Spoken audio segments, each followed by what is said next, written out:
The sound was so faint, I almost thought I imagined it. A slow, uneven scratching just outside the back door. Not the wind, not a branch. I stepped toward the door of the summer kitchen, still rubbing sleep from my eyes.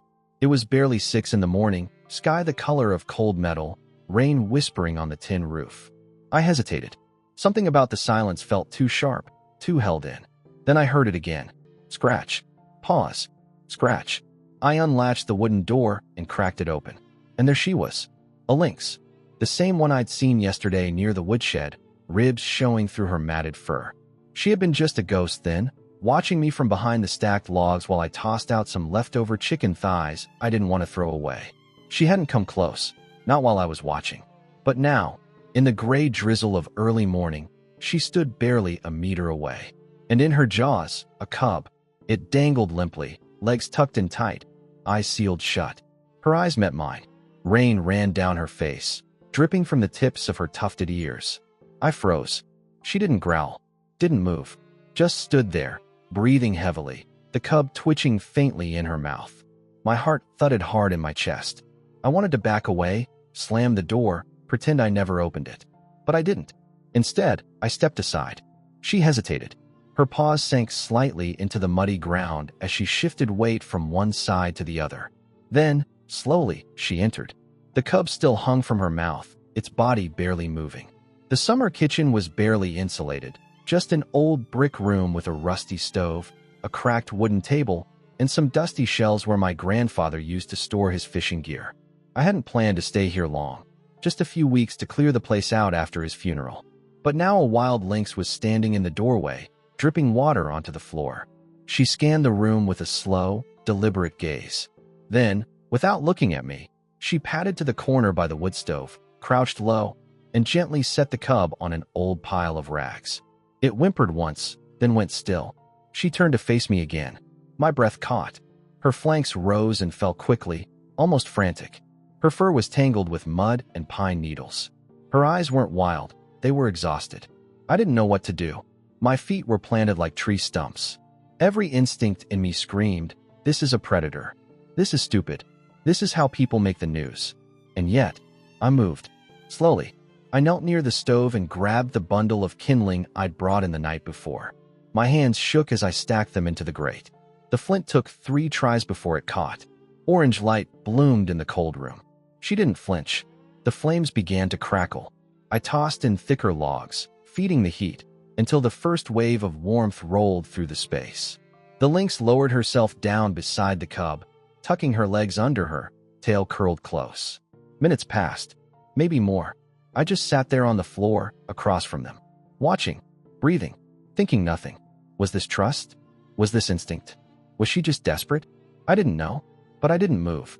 Eventually, I slid the door shut behind us, cutting off the sound of the rain. And for a while, the only sounds were the fire popping and the soft, shaky breathing of a mother and her child. She didn't leave. For hours, the lynx lay motionless in the corner beside the stove, her eyes never fully closing, just blinking slowly like she was halfway between sleep and watchfulness. The cub pressed tight against her chest barely moved, save for the occasional shallow breath. I stayed on the floor most of the day. I didn't eat, didn't clean, just sat there, occasionally tossing another log into the fire and listening to the wind hiss through the trees. The rain didn't stop. If anything, it thickened, turning to heavy sheets that pounded the windows. By evening, the light outside turned to a dull gray blue. The lynx finally stirred. She stood slowly, stiffly, and gave a low chuff. Her ears flicked toward the small window on the back wall. Then she walked across the room, pressed her nose to the gap between the frame and sill, and stood there breathing. I stood as well, unsure of what she was doing. Her muscles were tense again, her body poised like a drawn bow. After a few seconds, she turned and looked straight at me. Then she padded to the door. I opened it. She stepped out without hesitation, vanishing into the curtain of rain. I stood at the doorway for a long while, staring into the darkness beyond the yard. The woods were barely visible, just outlines of dripping trees and patches of snow melting into the soil. My breath fogged in the cold air. I shut the door and returned to the corner. The cub remained where she had left it, curled tight, silent. Minutes stretched into hours. At some point, I must have dozed off sitting upright. I woke with a stiff neck and aching back. The fire had burned low. I moved to add wood. Then I heard the door creak. I turned. She was back. She stepped inside slowly, more carefully than before. Her fur was soaked, clinging to her body, and in her jaws, another cub. This one squirmed weakly, mewling softly as she laid it beside its sibling. She licked both of them in quick, practiced strokes, then lowered herself again around them, wrapping her limbs like a shield. Her eyes drifted shut within seconds. I finally let out the breath I'd been holding. This wasn't random. This was trust. I picked up my phone from the table and scrolled through my contacts until I found Ellie's name. I hadn't spoken to her in almost a year. We'd met during a nature conservation seminar back when I still thought about changing careers. She was sharp, stubborn, and had a soft spot for broken things. I hit call. She picked up on the third ring. James. Hey, sorry to call out of nowhere. It's been a while, she said, wary. Everything okay? I hesitated. Depends how you define okay. What's going on? There's a lynx in my summer kitchen. Silence. With 2 cubs. Longer silence. You mean literally? She came yesterday. I left some food out the night before. This morning she showed up with a cub. Tonight she brought another. Are you serious? Dead serious. Jesus, James. I don't know what to do. The cubs look weak. One of them hasn't made a sound in hours. I've kept the fire going, but send me a photo. Now. I angled the phone toward the corner. The image came out blurry, but you could make out the shape of her body curled around the tiny forms. I sent it. Less than a minute later, she called back. This is insane, she said. They're not supposed to behave like this. Not around humans. Especially not with cubs. Well, she did. I'm coming there. You don't have to. I do. If those cubs are as bad off as you say, they need attention. I'll be there by morning. She hung up before I could say anything else. The lynx shifted in her sleep, one paw twitching. I sat back down in the chair near the stove, phone resting in my lap, eyes fixed on the quiet corner where life hung in the balance, wrapped in fur and firelight. Ellie arrived just after sunrise, her old Subaru grinding up the gravel path in a cloud of mist and exhaust. She stepped out in a thick green parka, mud-stained hiking boots, and a backpack slung over one shoulder. She didn't speak at first, just looked at me, then past me, into the summer kitchen. The door was still ajar, heat leaking out into the morning chill. She's in there? Ellie asked. She never left. I stepped aside. She walked slowly, cautiously, but not like she was scared, more like she was stepping into someone else's sacred space. Inside, the lynx was curled in the same spot, both cubs pressed close to her belly. She lifted her head as Ellie entered, ears twitching, but didn't growl, didn't move. Holy hell, Ellie breathed. I shut the door gently behind us. The fire was still going. The room smelled like wet fur and wood smoke. Ellie crouched low and opened her bag. I'm gonna move slow, she whispered. I nodded, staying near the wall. She pulled on a pair of thin gloves, then gently slid a hand forward. The lynx's eyes tracked every movement, her muscles taut, but she stayed where she was. One by one, Ellie checked the cubs. The larger one gave a weak protest at being touched, its limbs twitching. The smaller one didn't react at all. This one's critical, she said. Skin's loose, dehydration, and there's pus around the eyes. Probably some kind of infection. Might have been born sick. Can you do anything? Maybe, but I'll need antibiotics. And something to bring the fever down. Do you have a car? I grabbed my keys without answering. The drive to town took 15 minutes on a good day. In this rain, maybe 25. I'll keep them warm, she said. Go. I ran to the truck, tires spinning slightly in the mud. The road was a mess, washed out in places, potholes hidden under puddles. My hands gripped the wheel too tight, my mind replaying Ellie's words. Critical. I pulled into the pharmacy with rain still hammering the windshield. The clerk barely looked up as I asked for the list Ellie texted me. Amoxicillin suspension, sterile syringes, glucose powder, fever reducer in drop form. I paid in silence and drove back, faster than I should have. When I opened the door again, Ellie was holding the weaker cub against her chest, wrapped in one of my old t-shirts. The lynx watched from the corner, tail flicking but silent. Did you get it? Ellie asked. I handed her the bag. She worked quickly, mixing the antibiotic into a saline solution, drawing it into a syringe. Her hands didn't shake. This is a gamble, she muttered. It could go into shock. But if we do nothing, it won't last the day. She injected the medicine into the loose skin behind the cub's neck. The lynx growled softly, barely audible. Ellie met her gaze. I'm trying to help, Mama. The cub let out a tiny, broken squeak, then went still again. We stayed close for the rest of the day. I brought in water, more firewood, a thermos of coffee. Ellie never left the cub's side.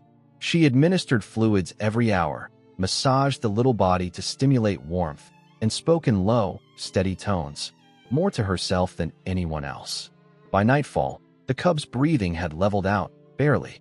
The fever hadn't broken, but it also hadn't climbed. That night, the wind picked up again. I could hear branches cracking outside, the soft creak of trees swaying. I was dozing near the stove when a sound snapped me awake, a low, guttural snarl. Ellie looked up too. The lynx was on her feet, fur bristling, teeth bared. Her eyes were fixed on the back window. I crept closer, heart hammering. Something moved outside. I flicked on the porch light. A flash of fur. A cat.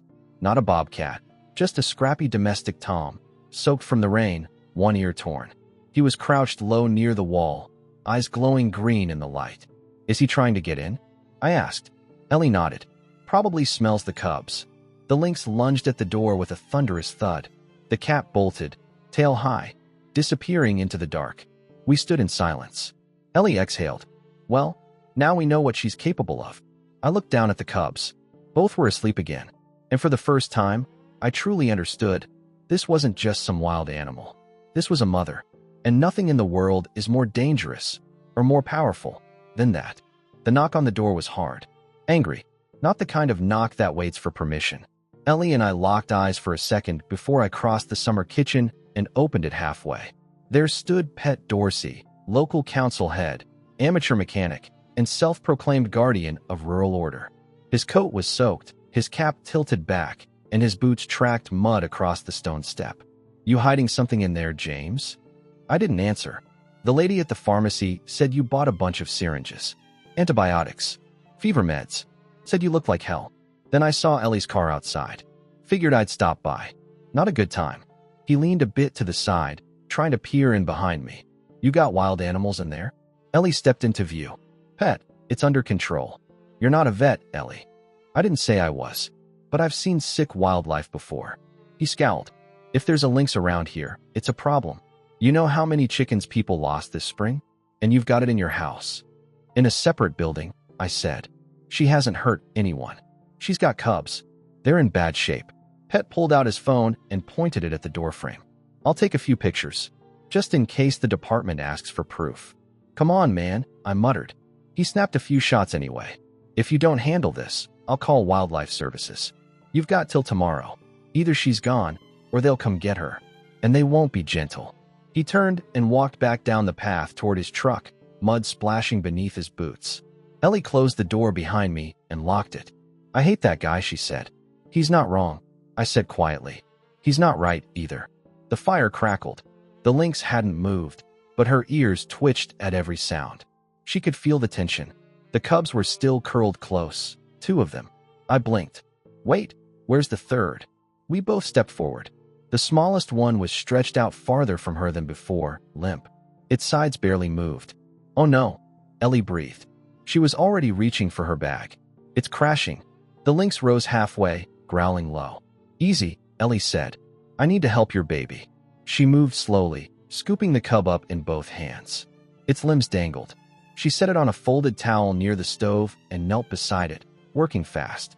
She pulled out a vial and a syringe, filling it without pause. Epinephrine, she said. God, I hope it's not too late. The lynx paced, eyes locked on Ellie, teeth bared but holding back. Ellie injected the tiny body, then began rubbing its chest in circles with 2 fingers. Come on, come on. The seconds dragged. The fire popped behind us. Then, a twitch. The cub's paw moved. Its mouth opened with a weak gasp. Ellie smiled without joy. There you are. She wrapped it back up and handed it to me. Keep it close. Against your chest. Let your body heat do the rest. I sat on the floor, pressing the bundle to my shirt. The lynx padded toward me, slow and deliberate. She sniffed the cub, then my arm. Her eyes searched mine. I'm helping, I whispered. She sat down beside me. Inches away. the heat from her body mixed with mine. The little bundle in my arms gave the faintest whimper. Ellie wiped her face with her sleeve. I can't believe this is actually happening. Outside, the rain had stopped. The sky remained heavy, but the silence after the storm was thick and still. We didn't speak for a long time. I just sat there, a half-dead cub on my chest, a wild lynx beside me, and the threat of a government truck hanging over our heads like a blade. But in that moment, the only thing that mattered was that tiny heartbeat, and the fact that, for now, it was still beating. Morning came slowly, with soft light bleeding through the gaps in the wood-planked windows and laying quiet gold across the floor. The fire had burned low during the night, leaving only red coals and a faint warmth that still held the room together. Ellie slept curled up on the bench by the wall, her head resting against a bundled jacket, her legs tucked in like a child's. She hadn't stirred in hours. I hadn't slept at all. The cub in my arms breathed steadily now. Its tiny chest rose and fell in a fragile rhythm. It no longer felt like paper in my hands. There was warmth in its body, and a quiet pulse I could sense just beneath my fingers. Still vulnerable, but alive. On the opposite side of the room, the lynx sat awake, watching the stove, her body still, her gaze calm in a way that didn't seem possible after the storm of the last day. Then she stood. No sound, just the slow stretch of her limbs, the arch of her back, the gentle flex of her paws. She walked forward, bent down, and picked up the strongest of her cubs by the scruff, careful, precise, and quiet. Her muscles moved like water, steady and sure. Then she turned toward the door. I got to my feet. Without hesitation, I opened the door for her and stepped aside. She paused on the threshold. The morning air was crisp and damp, the smell of wet pine still thick. Mist clung low across the clearing, curling around tree trunks like breath. Without a sound, she stepped into it and disappeared into the trees. I stayed at the door, holding it open. I watched the mist churn and shift for several minutes. And then she returned. 10 minutes, maybe 15. Slower this time, her paws muddy. She walked toward the second cub, the one who had barely survived the night, and nudged it gently with her nose. It whimpered in protest. She turned and looked at me. I know, I whispered. Give me a second. Careful not to wake Ellie, I reached down, lifted the cub, and handed it over. The lynx took it softly and turned again toward the open door. Ellie stirred behind me. She sat up groggily, rubbing her eyes. Is she taking them? Yeah. She blinked a few times. That's good. Really good. We both stood in silence, watching the empty doorway. The room suddenly felt much bigger, the quiet deeper. And yet it wasn't over. An hour passed, maybe more. Then she came again. The third cub, the one that nearly didn't make it, was still in the shoebox, wrapped in the flannel blanket we had folded 3 times over. I had kept it against my chest for most of the night, changing out the warm packs as Ellie instructed. The lynx stepped toward it slowly. Her paws made no sound on the wood. I crouched beside the box. Her eyes met mine. You sure about this? I whispered. It's still weak. She leaned down and sniffed the cub's head. Her ears twitched. Then she looked at me again. Not through me. At me. It felt like an answer. I picked up the cub, cradled it gently for a moment longer than I needed to, and then passed it to her. Her jaw closed around the scruff with the same impossible tenderness as before. She turned toward the doorway and paused. She looked back at me. Not a glance, a gaze. A long, fixed moment. The kind that presses something into you so deep it doesn't leave. I didn't move. Couldn't. And then she was gone.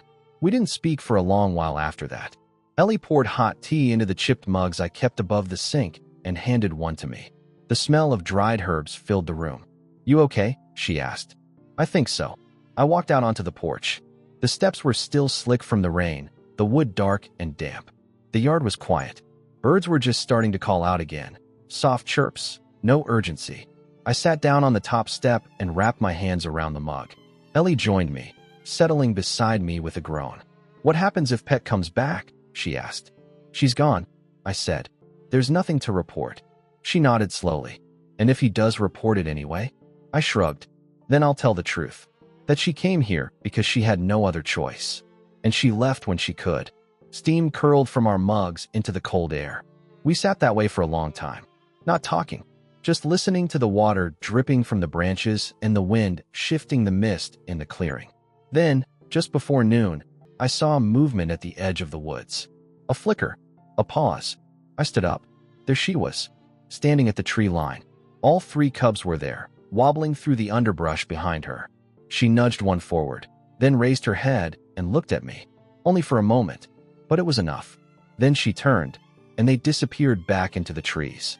Ellie stepped beside me. That's the last time you'll see her. I know. She glanced over. You realize she only made it because of you, right? I nodded. I didn't need to say anything. The porch creaked under our weight as we shifted. My mug was empty now, but I kept holding it. I think, I said slowly, that I needed this more than she did. Ellie smiled. Yeah, maybe you did. And in that moment, without noise, without a crowd, without anyone watching, I felt something settle in me. Something I hadn't felt in years. Peace.